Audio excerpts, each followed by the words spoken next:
సంక్షేమం చూసుకోవడానికి నేను వచ్చానని ఆయన అంటున్నారు. మరి ఎలా ఉంటాయి సంక్షేమ పథకాల అమల్లో ఎలా ఉంది చూసుకున్నట్లయితే ఒక 2 పెండింగ్ ఉన్నాయి తప్ప మిగతా అన్ని దాదాపు కంప్లీట్ అంటున్నారు. నిరుద్యోగ భృతి, ఆడబిడ్డ నిధి ఈ 2 ఉన్నాయి. మరి ఏమంటారు? అవును, ఇంకా 2 ఇస్తా ఉన్నారు, ఇంకా ఇవ్వలేదు.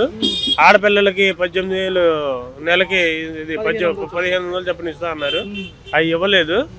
అవి ఏంటంటే ఇంకా ఇప్పుడు అభివృద్ధి జరగాలి కాబట్టి కొన్ని పథకాలు లేట్ అవుతూ ఉంటాయి, దాన్ని బట్టి సాగుతూ ఉంటుంది. మాజీ ముఖ్యమంత్రి గారికి ఏమైనా అవకాశం ఉంటుందా? ఆయన కూడా బస్సు యాత్రలు జిల్లాల వారీగా, నియోజకవర్గ వారీగా అంటున్నారు జనవరిలోనే. ఏమన్నా అవుతుందా? ఒకసారి ఏమన్నా మళ్ళీ ప్రజలు అట్టుంటారా? మరి లేదు ఉండదు అన్న. ఎందుకంటే ఒకసారి ఒక ఛాన్స్ అంటే ఇచ్చారు. అప్పుడు చేసిన మెయిన్ జగన్ గారికి అది కానీ పక్కన ఉన్న నాయకులు చాలా వరకు బూతులు మాట్లాడడం, వాళ్ళ స్థాయికి మర్చిపోయి మాట్లాడడం, ఎదురు వాళ్ళని విమర్శించడం, 4 పెళ్ళిళ్ళు 3 పెళ్ళిళ్ళు అని,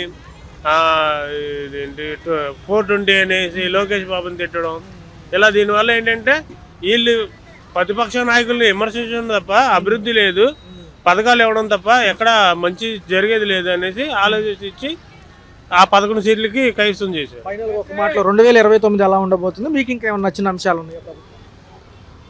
నేనైతే 2029 మళ్ళీ వీళ్ళు కలిసి ఉంటే వీళ్ళే వస్తారనుకున్నా. లేదు కలిసి పోటీ చేయకుండా విడిగా ఏమన్నా చేస్తే ఏమైనా మార్పులు చేర్పులు జరగచ్చు.